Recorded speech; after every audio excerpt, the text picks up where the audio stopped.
BBC news আন্তর্জাতিক সংবাদে আপনাকে স্বাগতম। শুরুতেই সংবাদ শিরোনাম, এরপর বিস্তারিত। লেবাননে ইসরায়েলি হামলায় হিজবুল্লাহ কমান্ডারসহ নিহত ১২। ইরানের ক্ষেপণাস্ত্রের নাগালে আমেরিকার কোন ঘাঁটিতে কত সৈন্য আছে? ২০০৩ সালের পর মধ্যপ্রাচ্যে যুক্তরাষ্ট্রের বৃহত্তম সামরিক সমাবেশ। পারস্য উপসাগরে বিশেষ গুপ্তচর ড্রোন উড়াল যুক্তরাষ্ট্র। দর্শক, এতক্ষণ শুনছিলেন সংবাদ শিরোনাম, এখন বিস্তারিত। লেবাননে ইসরায়েলি হামলায় হিজবুল্লাহ কমান্ডারসহ নিহত ১২। লেবাননের পূর্ব ও দক্ষিণাঞ্চলে ইসরায়েলের বিমান ও ড্রোন হামলায় অন্তত ১২ জন নিহত হয়েছেন। নিহতদের মধ্যে দেশটির সশস্ত্র গোষ্ঠী হিজবুল্লাহর একজন কমান্ডারও রয়েছে বলে জানা গেছে। লেবাননের সরকারি সংবাদ সংস্থা ন্যাশনাল নিউজ এজেন্সি এনএনএ এর বরাতে এক প্রতিবেদনে এ তথ্য জানিয়েছে কাতার ভিত্তিক সংবাদ মাধ্যম আল জাজিরা। সংবাদ সংস্থাটি জানায়, পূর্বাঞ্চলের বেকা উপত্যকায় বিমান হামলায় প্রথমে ৬ জন নিহত ও ২৫ জনের বেশি আহত হন। পরে নিহতের সংখ্যা ১০-এর বেশি বলে হালনাগাদ করা হয় এবং আহতের সংখ্যা বেড়ে দাঁড়ায় অন্তত ৩০ জনে। আহতদের বিভিন্ন হাসপাতালে ভর্তি করা হয়েছে। বেকা গভর্নরেটের রিয়াক শহরের একটি ভবনে এই হামলা হয়।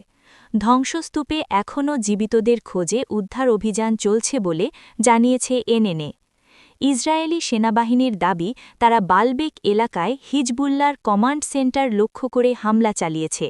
অন্যদিকে হিজবুল্লাহর একটি সূত্র বার্তা সংস্থা এএসপিকে জানিয়েছে, নিহতদের মধ্যে তাদের একজন সামরিক নেতা রয়েছেন।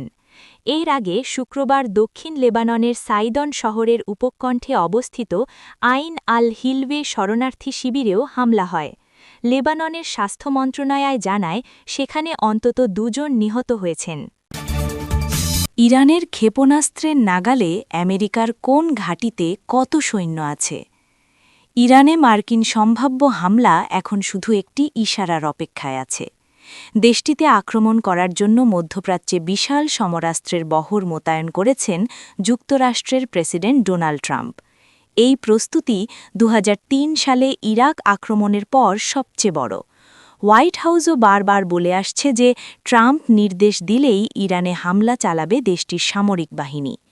এর মধ্যে একটি প্রশ্ন বেশ বড় করে দেখা দিয়েছে যে ইসলামী প্রজাতন্ত্রের সঙ্গে দীর্ঘমেয়াদে যুদ্ধ করার জন্য ইরানের আশপাশে যুক্তরাষ্ট্রের কী পরিমাণ সেনা মোতায়েন করা আছে, তাদের শক্তিই বা কতটুকু। আবার তারা কি আদৌ ইরানের ক্ষেপণাস্ত্রের নাগালের বাইরে আছে? মধ্যপ্রাচ্যের মার্কিন অন্যতম গুরুত্বপূর্ণ সামরিক ঘাঁটি জর্ডানে অবস্থিত, যেখানে প্রায় ৪,০০০ সেনা মোতায়েন আছে। এই ঘাঁটি ইরান থেকে সবচেয়ে দূরে অবস্থিত, আকাশপথে যার দূরত্ব প্রায় ১,৫০০ কিলোমিটার। কিন্তু ইরান সর্বশেষ যে ক্ষেপণাস্ত্র প্রকাশ্যে এনেছে তা হল কাশেম বাশির, যার পাল্লা ১,৫০০ কিলোমিটার। ইতোমধ্যে এই ব্যালিস্টিক ক্ষেপণাস্ত্র দিয়ে গত বছরের জুনের ১২ দিনের যুদ্ধে ইসরায়েলে সফলভাবে হামলা চালিয়ে এর সক্ষমতা পরীক্ষা করে নিয়েছে তেহরান। এছাড়া খোররাম শাহর ৪ ক্ষেপণাস্ত্র প্রায় একই পাল্লার, যা জর্ডান পার হয়ে ইসরায়েলে আঘাত হানতে সক্ষম বলে ইতোমধ্যে প্রমাণ হয়েছে। এরই বাইরে ইরানের কাছে ১০,০০০ কিলোমিটার পাল্লার ক্ষেপণাস্ত্র আছে বলে বারবার হুমকি দিয়ে আসছে দেশটি। এই দাবি সত্য না হলেও জর্ডানের ঘাঁটি ইরানি ক্ষেপণাস্ত্রের নাগালের বাইরে নয়। এ কারণে ইরান বরাবরই বলে আসছে যে আমেরিকা আগ্রাসন চালালে মধ্যপ্রাচ্যে মার্কিন কোনো ঘাঁটি অক্ষত থাকবে না। ২০০৩ সালের পর মধ্যপ্রাচ্যে যুক্তরাষ্ট্রের বৃহত্তম সামরিক সমাবেশ ইরান ও যুক্তরাষ্ট্রের মধ্যে চলমান স্নায়ুযুদ্ধের চরম উত্তেজনার মাঝে মধ্যপ্রাচ্যে ২০০৩ সালের ইরাক আক্রমণের পর বৃহত্তম বিমান শক্তি জড়ো করেছে মার্কিন সামরিক বাহিনী। দ্য ওয়াল স্ট্রিট জার্নালের এক প্রতিবেদন থেকে জানা যায়, অত্যাধুনিক F-35 লাইটনিং ও F-22 র্যাপ্টর স্টেলথ ফাইটার সহ কয়েক ডজন যুদ্ধবিমান ইতিমধ্যে জর্ডানের মুয়াফফাক সালতি এবং সৌদি আরবের প্রিন্স সুলতান বিমান ঘাঁটিতে অবস্থান নিয়েছে। প্রেসিডেন্ট ডোনাল্ড ট্রাম্পের চূড়ান্ত অনুমোদনের অপেক্ষায় থাকা এই বিশাল সামরিক বহর যে কোনো মুহূর্তে ইরানের ওপর ভয়াবহ আঘাত হানতে প্রস্তুত। পারস্য উপসাগরে বিশেষ গুপ্তচর ড্রোন উড়াল যুক্তরাষ্ট্র।